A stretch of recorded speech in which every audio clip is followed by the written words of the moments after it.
Madame, mademoiselle, monsieur, bonsoir.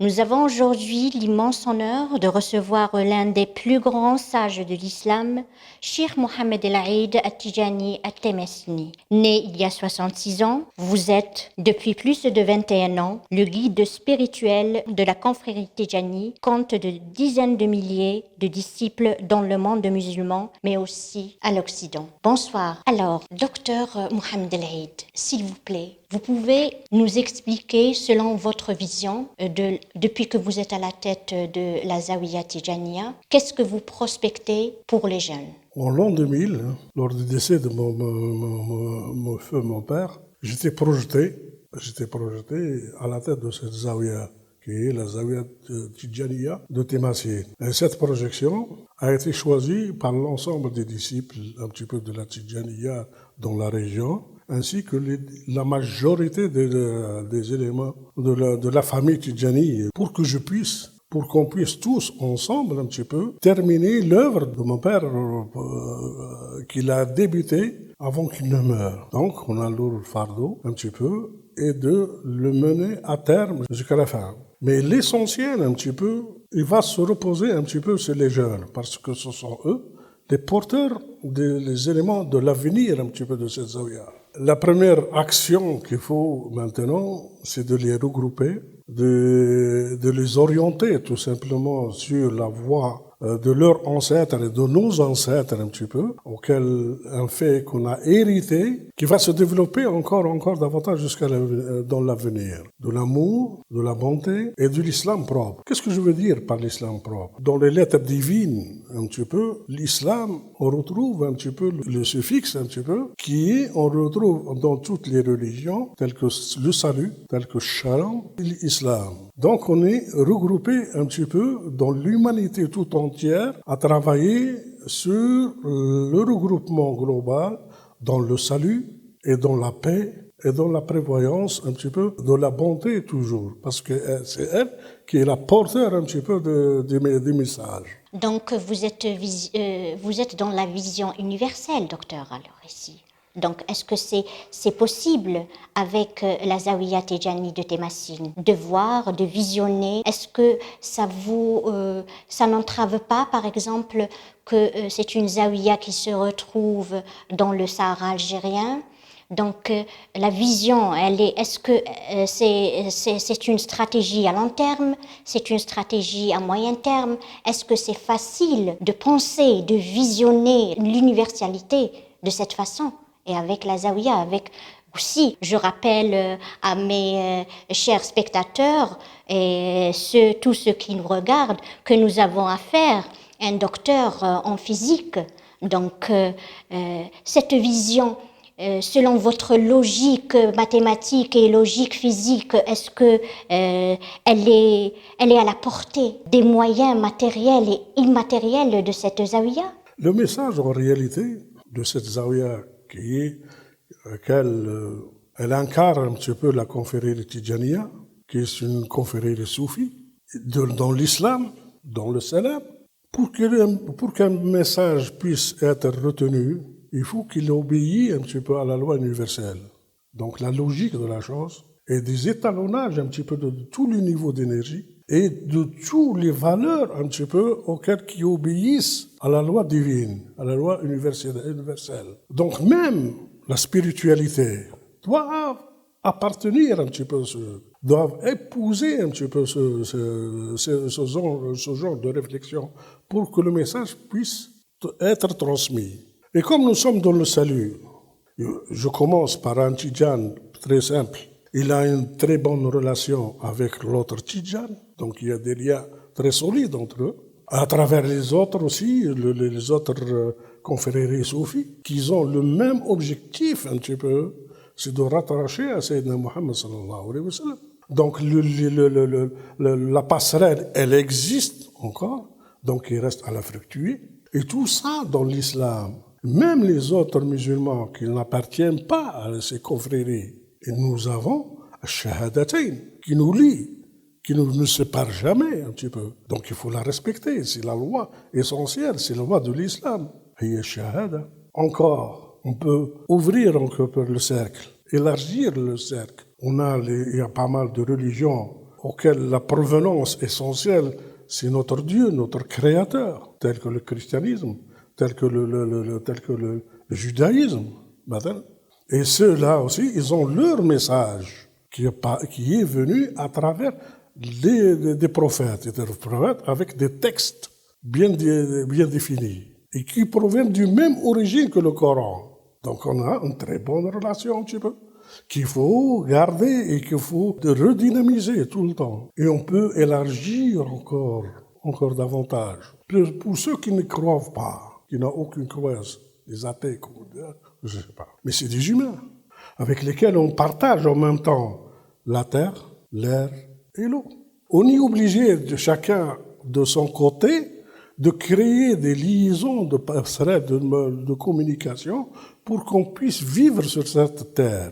Le mieux, il faut que ce soit dans la paix. J'espère qu'on arrivera un de ces jours. Et c'est le message le plus important, c'est travailler pour la paix et pour la bonté et pour l'amour. Normalement, l'islam, de par cette description que vous nous l'avez émerveillement donnée, analysée, expliquée, que certains pourraient le prendre positivement. Mais comme vous le savez si bien, que l'islam n'est pas bien toléré au-delà des frontières des musulmans. Pourquoi, selon vous, cet islam mauvais, renié, banni par l'autre? Au plus profond un petit peu de mes pensées à travers cette question que vous nous donnez, je ne crois pas qu'il y a vraiment un reniement profond un petit peu de cet islam. Pourquoi ? Pour qu'il y ait une chose qui évolue, il faut qu'elle passe souvent par un système binaire.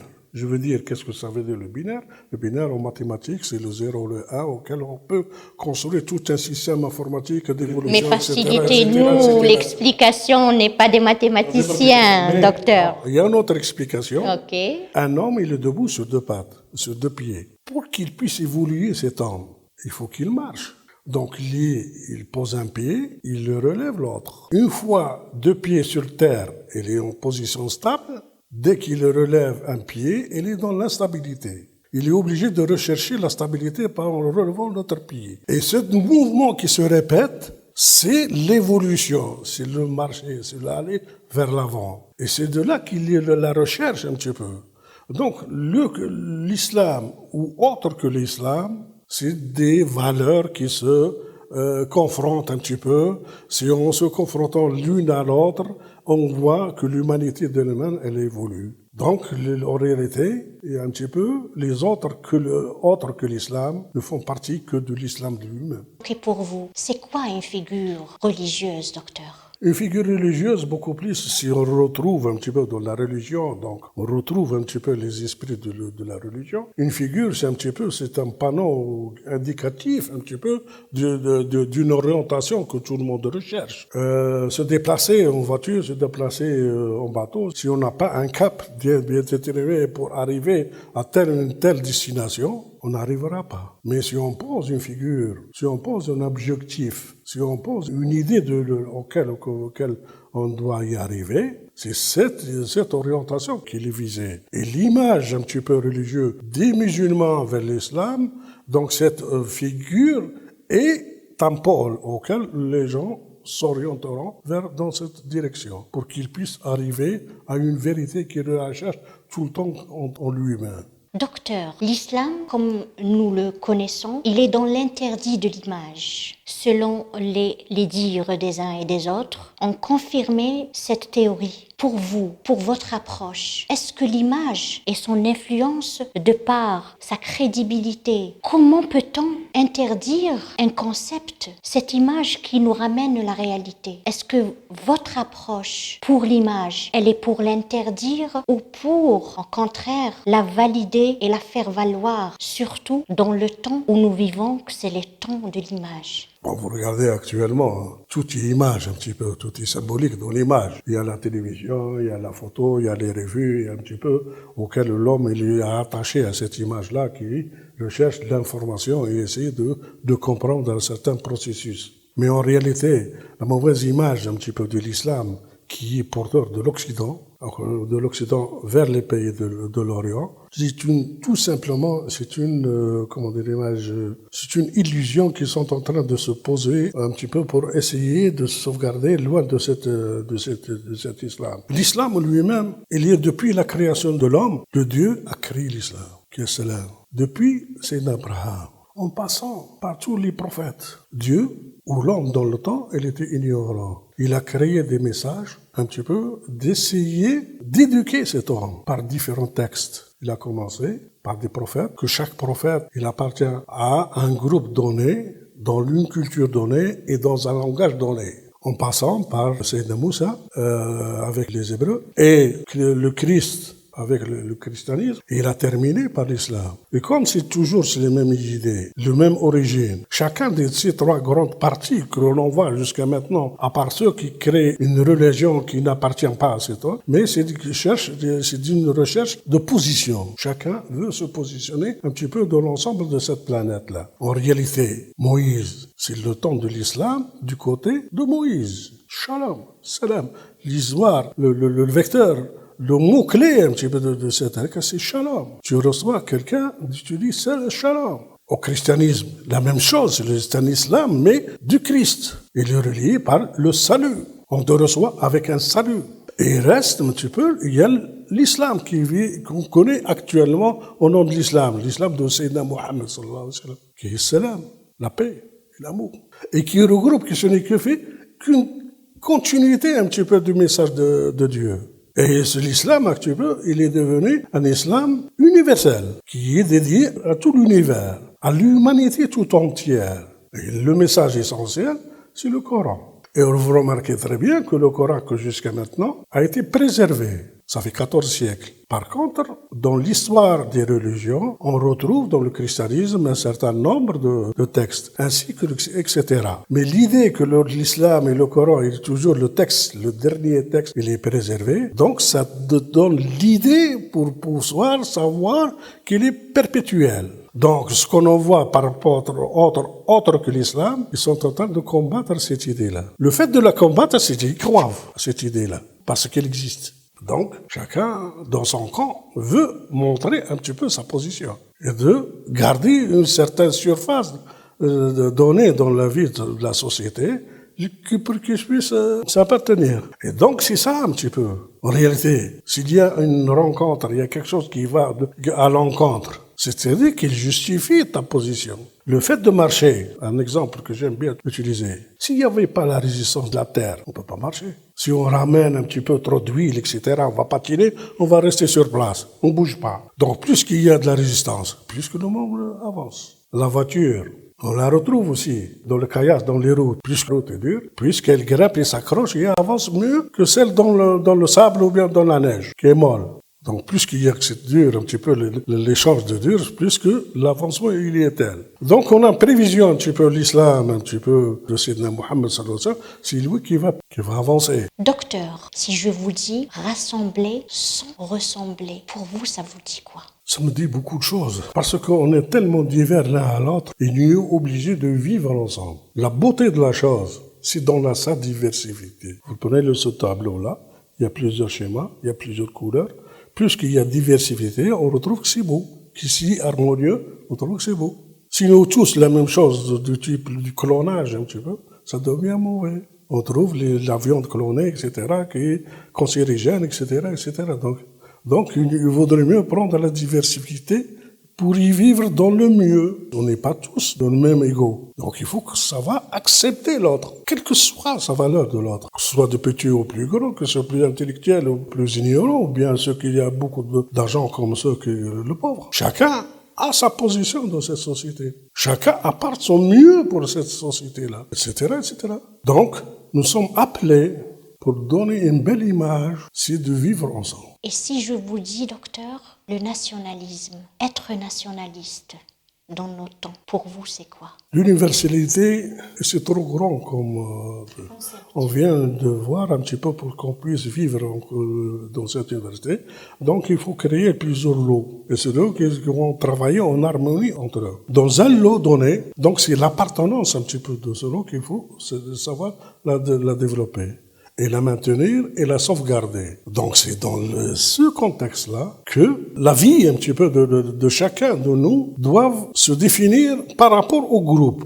C'est ce qu'on appelle le nationalisme. Moi, algérien, ou bien maghrébin, ou même arabe, si vous voulez, d'une manière globale, on a des valeurs un petit peu communes. Et ces valeurs communes qu'on va la développer et la travailler pour, donc on doit la fructuer. Et le fait de travailler et fructuer, c'est un moyen de sauvegarde un petit peu de cette identité. Tel que, pour qu'il soit un algérien, pour qu'il soit un arabe ou un maghrébin, c'est l'identité un petit peu arabe ou africain ou donc c'est le travail un petit peu de la bonté et de l'amour de son proche au sein du groupe. Plus les groupes entre eux aussi, qu'il faut qu'ils fassent la même chose et on se dérobe ainsi de suite. Docteur, revenons maintenant à la tariqa Tijaniya, particulièrement celle de Temassine. Pourquoi le choix de cette confrérie merveilleuse de choisir la société saharienne? Excusez-moi, peut-être je vais vous corriger une chose. C'est pas la confrérie Tijaniya de Temassine, c'est la confrérie Tijaniya dans sa globalité de la chose. Le Tijani de Temassine ou celui de Aïn Madi, celui d'Alger,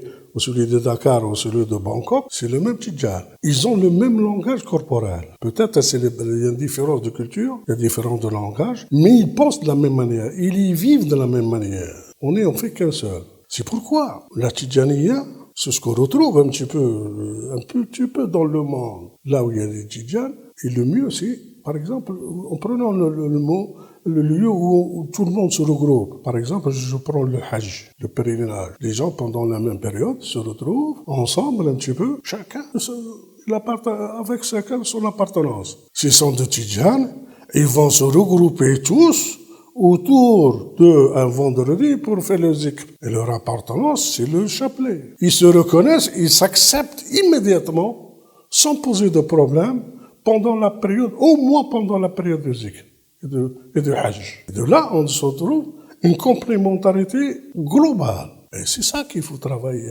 avec l'humain. Se définir un petit peu la bonté de la chose. Si on veut avancer, si on veut travailler, si on veut se sauvegarder, parce que je lis le travail avec la sauvegarde, sont comme une maison vide. Donc n'importe qui peut rentrer. N'importe qui peut prendre ce qu'il veut. S'il y a une maison correcte, humble, les gens, toute la famille travaille, personne n'osera rentrer dans cette maison sans l'autorisation. Il n'osera jamais voler ou prendre quelque chose sans l'autorisation. Et cette autorisation peut se manifester de la maison vers l'autre si on veut créer, encore bâtir un petit peu ces passerelles avec l'autre. Est-ce qu'on peut créer, est-ce qu'on peut changer avec la tariqa Tijani? Changer, c'est difficile un petit peu. C'est un mot que j'ai du mal à interpréter. Par exemple, le changement en lui-même, on est tous différents l'un de l'autre. Le passage d'un quelqu'un à l'autre, déjà, on crée un changement. Mais est-ce que le changement se fait à l'intérieur de l'unité ou bien le changement à l'extérieur? À l'intérieur, on ne bouge rien.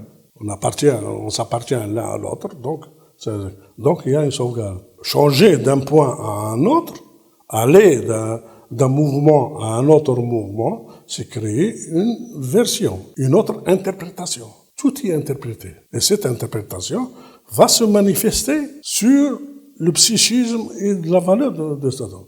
Est-ce que c'est une interprétation vers l'islam, donc il va se développer parce qu'il y a shahadatin, etc., donc automatiquement doivent se respecter, etc. Sinon, il est obligé de créer carrément un mouvement de relation humaine un petit peu avec l'autre. Notre cher éminent, si je vous dis aimer son ami, aimer son ennemi, comment pouvez-vous nous interpréter ce dogme-là? Qui est l'ennemi? L'ennemi, c'est mon ami. Pourquoi il se définit comme ennemi? Parce qu'il a une autre interprétation que celle de la mienne, tout simplement. Mais quand même, il existe entre nous deux, toujours, il y a des ressemblances. Des ressemblances soit matérielles, un petit peu en tant qu'homme, parce que les humains se ressemblent, sauf la couleur, un petit peu, il y a quelques variances. Soit carrément spirituel, un petit peu, ils appartiennent à différentes régions. Enfin, il y a une différence. Cette différence, un petit peu, que chacun veut la garder vers lui pour se manifester par rapport à l'autre, tout simplement. Pour se montrer un petit peu, c'est une guerre de position, tout simplement. que chacun veut créer une certaine différence pour ça.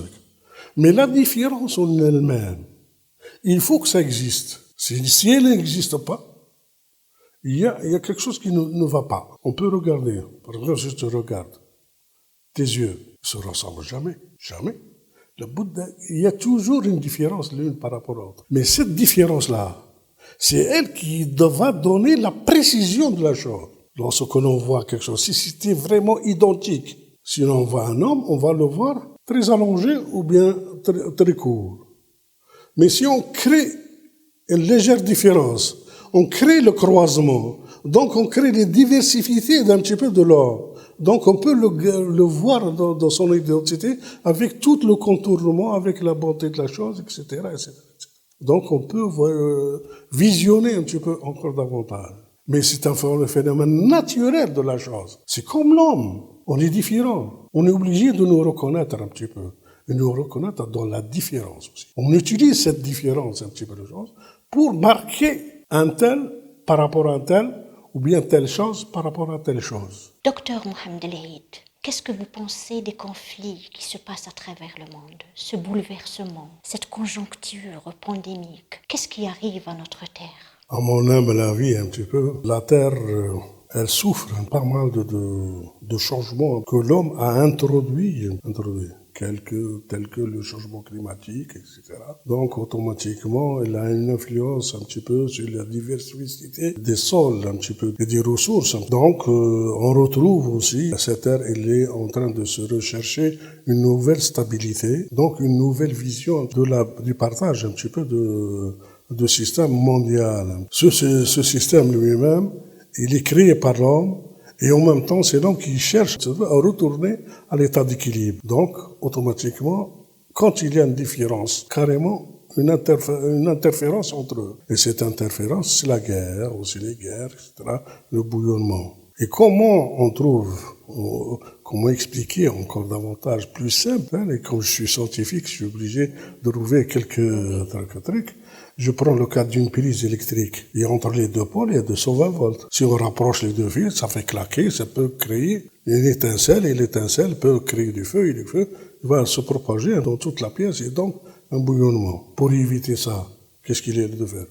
Il vaudrait mieux rechercher une autre forme, un petit peu, pour éviter, mais de la rendre positive. C'est de donner carrément une lampe entre ces deux phases. Et la lampe qu'on en voit un peu partout, elle illumine de côté comme dans l'autre. Et tout le monde va se retrouver à égalité. Et cette lumière, qui est l'idée du monde qu'il faut la rechercher tout le temps, qui est émise par la différence. Donc, c'est l'équilibre, c'est la recherche de la lumière, de la bonté, etc. Tout le monde qui connaît notre cher Mohamed El-Aïd touche en lui sa protection, son intéressement à l'écologie. Pourquoi cette envie de protéger la terre, d'être écologique? La seule explication la plus plausible, un petit peu, c'est que je suis à Témassine, donc je suis dans le Sahara. Cette oasis, par rapport à l'étendue de la terre, c'est une goutte d'eau dans un grand Sahara. Qui dit eau, dit la vie. Une goutte d'eau. Nos aïeux, ils ont créé toute une civilisation autour de cette goutte d'eau. Si on la pollue comme nous avons pollué la terre,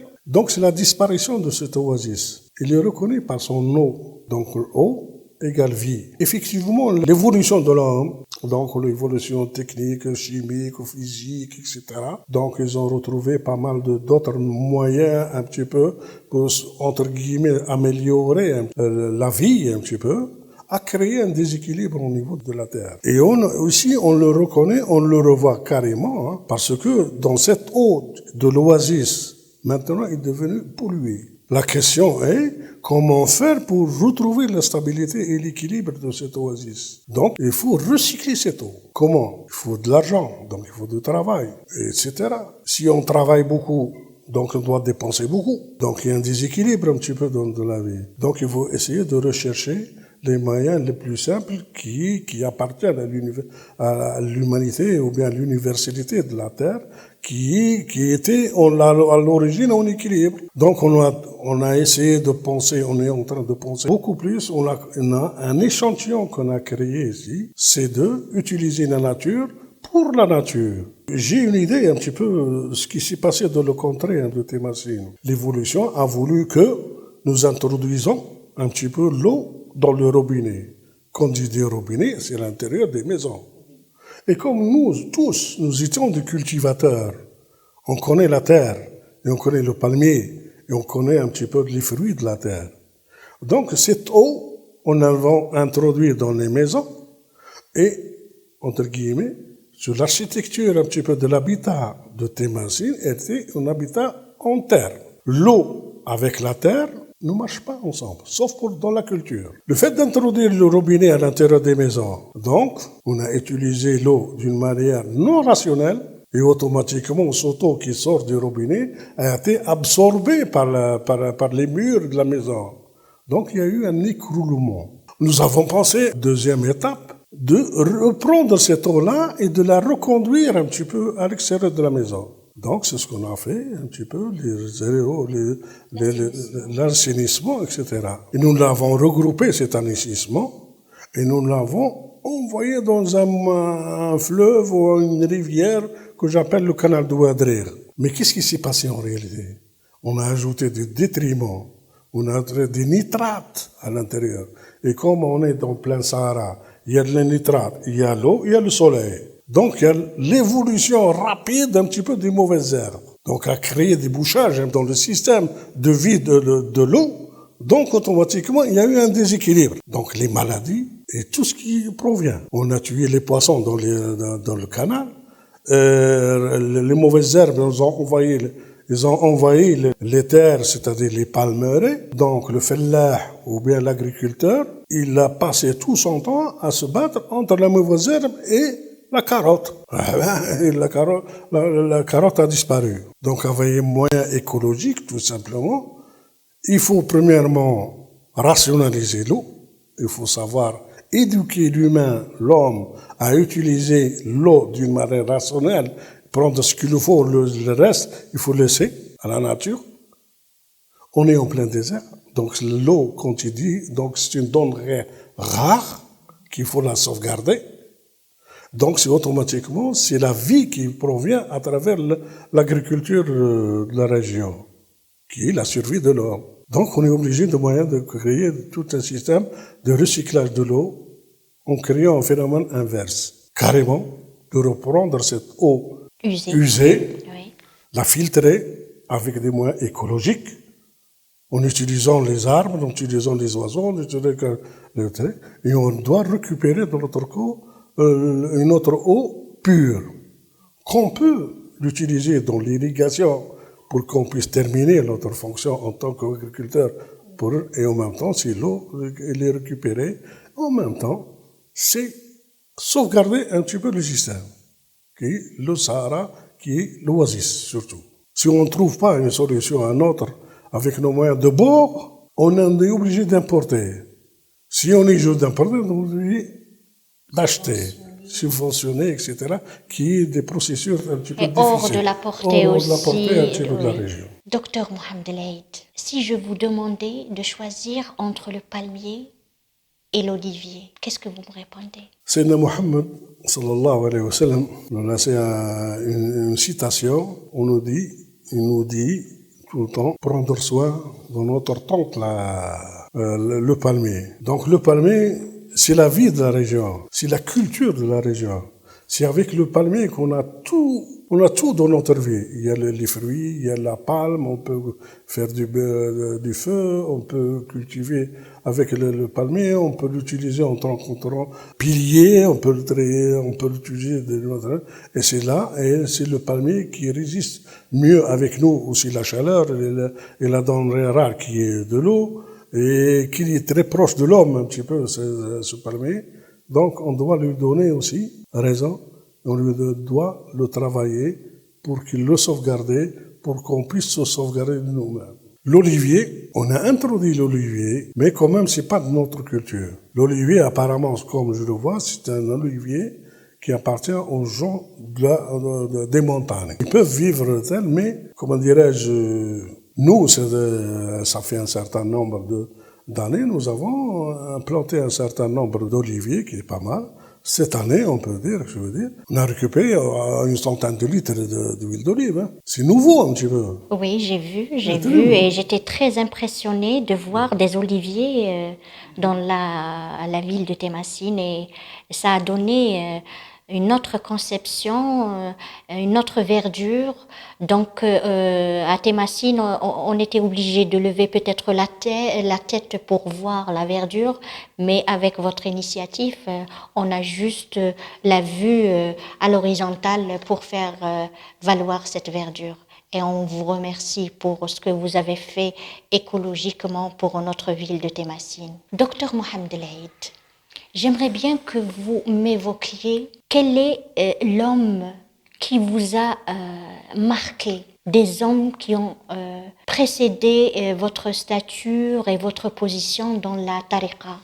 En réalité, il y a le Cheikh Sidi Ahmed Tijani lui-même, le premier homme, le fondateur de cette tariqa. Dans la tariqa, c'est une voie. Donc, il nous a créé une voie. Il nous a facilité un petit peu la vie, un petit peu sur cette terre. Bon, c'est une loi. C'est une voie. Et cette voie est celle qui conforte un petit beaucoup plus la voie mohammedienne, la voie de Sayyidina Rasulullah sallallahu alayhi wa sallam. Donc, on est beaucoup plus proche un petit peu de l'islam contemporain que l'islam de Sayyidina Muhammad sallallahu alayhi wa sallam. Ça, c'est le premier, le plus gros lot un petit peu. Arrivent d'autres gens, il y a plusieurs en réalité, mais je peux en citer au moins deux. Il y a Sid El-Hajj Ali Tamassini, le fondateur de la ville de Témassine. C'est un homme un petit peu hors du commun. Je peux citer quelques exemples.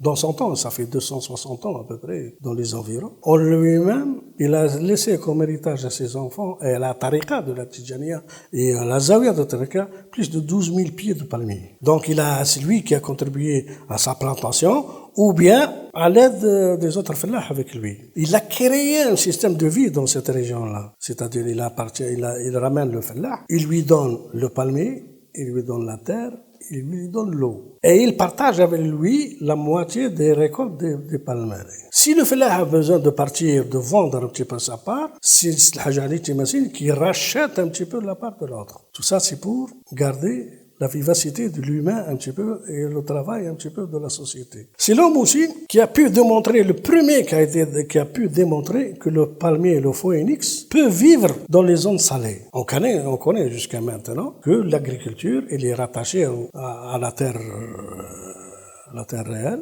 plus, et de l'eau qui soit pas trop dure. Mais lui, pendant 2 années, il a caché à la ville de Témassine qu'est-ce qu'il a fait sur les palmeraies un petit peu du Touareg. La région ici de Témassine, on l'appelle Touareg. Il a planté le palmier dans une zone où il y a beaucoup de sel. La région ici, tout près de Témassine, on s'appelle Tamellat. Tamellat, c'est-à-dire c'est un gisement de sel. Une fois que les palmiers sont là, il a ramené tous les fellahs de Témassine pour leur montrer qu'il est là. Ça. Nous aussi, dans le Sahara, nous avons le sud tunisien. Bozor, c'est une grande ville, auquel on a des biens. Dans le temps, il n'y avait pas de frontières. Il était le premier à introduire le palmier dans le sud tunisien, qui actuellement, c'est une valeur sûre un petit peu de leur économie, un petit peu nationale. Et on peut citer beaucoup de valeurs. C'est lui qui nous a laissé une citation auquel, jusqu'à maintenant, elle est valable. Qu'est-ce qu'il a dit? عليكم باللويحة والمسيحة والسبيحة حتى تخرج الرويحة. Si je traduis un petit peu la trilogie, vous devez prendre soin de la tablette, le Coran dans le temps, c'est-à-dire dans les tablettes en bois qu'on écrit le Coran et on apprend le Coran. Autrefois, on connaît rien que le sens coranique. Ouais. Et le msiha, c'est là où, auquel on travaille la terre, et sbiha, c'est le chapelet. Donc, c'est la spiritualité. En temps actuel, nous avons traduit ça en 3 ayn. L'ouiha, la tablette, c'est les sciences. L'arabiya, l'ilm. Oui, le savoir. Le savoir, l'ilm. Là-haut, c'est le travail. Al-amal, donc ayn, al-amal. En plus, le chapelet de la spiritualité, al-ibada. Nous sommes ibadallah. Il faut reconnaître un petit peu. L'ilm, amal, ibada.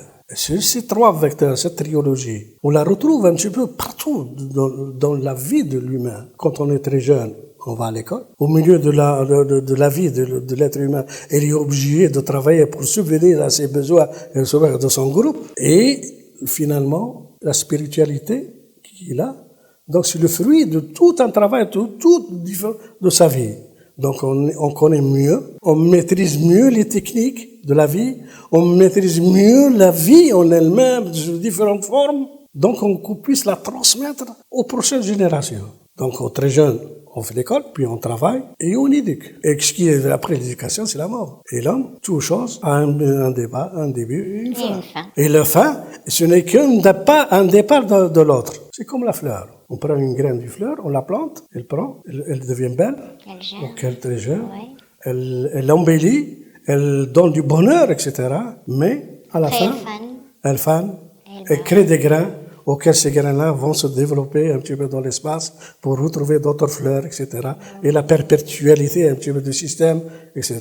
Donc jusqu'à maintenant, on est en train de penser, d'utiliser cette triologie là un petit peu. On essaie de l'appliquer un petit peu et de la comprendre et de la traduire un petit peu dans l'esprit un petit peu de nos jeunes pour qu'ils puissent l'apprendre et pour Hajari, c'est un grand homme. Il était le premier lieutenant de Cheikh Sidi Ahmed Tidjane. La confrérie Tidjane lui a été transmise par Cheikh Sidi Ahmed. Et on peut dire, elle a été transmise de vive voix, en présence de témoins dans son temps, auquel le Cheikh lui demandait qu'il faut le reconduire en tant que Cheikh. Donc c'est le fondateur qui a demandé à tout le monde de reconnaître que Hajari Tamasin est le premier qui le suivra. Devant des témoins. Devant des témoins, auxquels on peut, à peu près, bien sûr. On dit que les statistiques, c'est toujours difficile. J'aime pas les statistiques parce que c'est vrai, faux. Il y a des gens qui l'utilisent d'une manière formelle et d'autres informelle. On a des problèmes. Une réflexion de mathématicien. Mais quand même, 80% des Tidjanes appartiennent à l'alinéa de Cheikh Hajari Tamasin. Il y a cette personne aussi qui est hors du commun. Plus une troisième personne que j'ai connue, qui est mon grand-père maternel, Cheikh Ahmed Tidjani. Il était à la tête de cette zaouia pendant 50 ans. Donc, il a traversé, c'est un homme universel.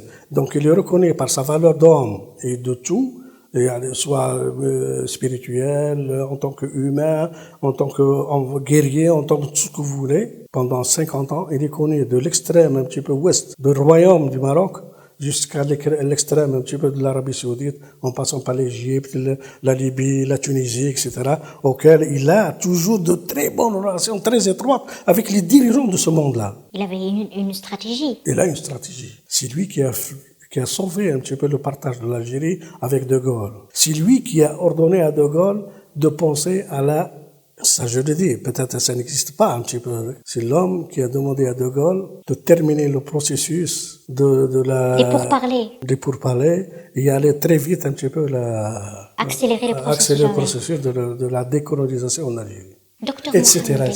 Donc il a vu avant la guerre, pendant la guerre, il a vécu aussi même après la guerre. Il nous a donné beaucoup d'enseignements. C'est lui qui nous a introduit un petit peu ces idées de l'enseignement. Il était le maître un petit peu incontesté, un petit peu des voix soufis du Maghreb carrément. Incontesté. C'est le maître absolu. Il n'a jamais travaillé pour lui-même. Il a travaillé pour l'humanité et pour la région tous, et pour l'islam, malgré les différences. On l'a connu très jeune. Nous avons vu ses effets, etc. Docteur Mohamed El Haïd, vous nous avez évoqué l'existence de 3 hommes dans votre vie qui vous ont marqué. Voilà. Et la position de la femme pour vous, est-ce qu'elle existe? Bien sûr. Si tu veux. Merci. Non. La femme, c'est le féminin en réalité, c'est le complément de l'homme qui est masculin. Oui. C'est la elle ne peut pas être indépendante, l'homme ne peut pas être indépendant. Et vice-versa. C'est la femme, c'est le féminin, c'est la bonté, c'est elle qui procrée, c'est elle qui développe un petit peu. C'est comme le soleil. Le soleil, c'est le féminin aussi. C'est le féminin. Donc, dans la chaleur, etc. La terre, ce qui nous entoure, c'est elle, c'est le féminin de la chose. C'est elle porteuse un petit peu de tout ça. Et dans le féminin, dans l'arabe, vous savez très bien qu'il n'existe pas le pluriel du féminin, la femme. Il n'y a pas de les femmes, comme en français ou dans les autres. Quelle la femme, al-mar'a, والنساء. Donc pour montrer la singularité un petit peu de la femme. Donc il faut faire attention à cette femme-là. Il faut la considérer parce que c'est elle, la mère, c'est l'épouse, c'est la petite fille et c'est la grand-mère. L'éducation du groupe qu'on appelle la famille, c'est à travers la femme qui est perpétrée. Celle qui préserve un petit peu toute la culture un petit peu du groupe, c'est la femme. Et est-ce qu'elle est présente dans les travaux de la Zawiya? La femme est très présente au sein de la tariqa Tijaniya. Premièrement, c'est un soutien un petit peu de l'homme, de lui-même. C'est l'homme qui, comme j'ai dit tout à l'heure, c'est elle qui perpétue un petit peu les traditions, un petit peu du système. Donc c'est l'éducatrice, c'est l'enseignante, c'est la formatrice, auquel qui a un rôle très important un petit peu de cette Tijaniya. Il y a des femmes mokadem, il y a des femmes qui ont le leader un petit peu dans la gestion un petit peu de la tariqa Tijaniya. Et à travers la femme, c'est elle qui est l'éducation de toutes les autres femmes un petit peu qui font le regroupement. Donc comme j'ai dit que l'homme et la femme, c'est des complémentaires. On ne peut pas savoir un petit peu qui est le plus grand ou le plus faible. Mais bien sûr, il y a des dictons qu'on peut créer toujours autour de la femme. On dit derrière un homme, il y a toujours une femme. Mais en réalité, ce n'est pas ça en réalité. S'il n'y a pas l'homme, il n'y a pas de la femme. Donc automatiquement, il faut la considérer dans un consensus beaucoup plus vaste un petit peu que la complémentarité de l'homme et de la femme, c'est elle qui conduit un petit peu les phénomènes un petit peu à devancer, à marcher, à se développer. Donc même la tariqa, elle est aussi présente. Il n'y a pas très loin. Hein. Il y a la Bakambazine, donc c'est la femme un petit peu, la Bakambazine. C'est une vieille dame qui est ma grand-mère aussi. Mbazine est connue comme c'est le couscous.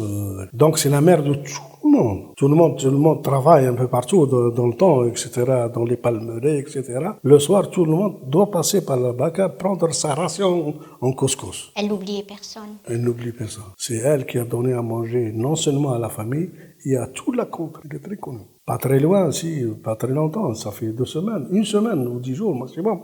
Il y a une grande femme de figure de l'islam, d'une Mérimenias, qui a fondé une école coranique au Sénégal, qui a toujours des milliers de personnes. Non seulement des Sénégalais, même des étrangers, des Américains, des anglophones. La femme, on ne peut pas la définir en tant que entité indifférente de l'homme. Docteur Mohamed El-Aïd, nous sommes dans la première semaine de la nouvelle année 2021. Qu'est-ce que vous souhaitez pour la tariqa, pour les gens qui vous entourent, pour les professionnels, pour notre pays? Qu'est-ce que vous allez à dire pour le monde? La première chose qui me vient à l'esprit, la première un petit peu qui touche tout le monde, c'est cette pandémie de Covid-19 qui a touché un petit peu toute la Terre, toute l'humanité. Et il peut créer aussi des séquelles assez conséquentes un petit peu à tout le monde. Ce n'est pas rien que la Tijaniya ou bien au nom de la groupe Tijaniya. Je souhaite un petit peu que la pandémie sera levée et que tout le monde, normalement, ou tout le monde, avec tous les chercheurs, un petit peu, qui se regroupent autour de cette question-là et essayer de sauver un petit peu l'humanité en créant des vaccins ou bien toute d'autres formes un petit peu de lutte contre cette pandémie. Pour que l'homme puisse se rajeunir un petit peu et aller à l'avant un petit peu pour terminer sa mission, chacun dans son coin. Ça d'une manière de l'échelle mondiale. Pour l'Algérie aussi, pour l'année 2021, nous souhaitons bien sûr un petit peu terminer le processus de mise en place d'une nouvelle Algérie avec les différents formes, avec son dostour, son président. Il reste à rajeunir un petit peu les assemblées nationales, l'assemblée départementale et l'assemblée communale, et de rajeunir un petit peu ces différentes assemblées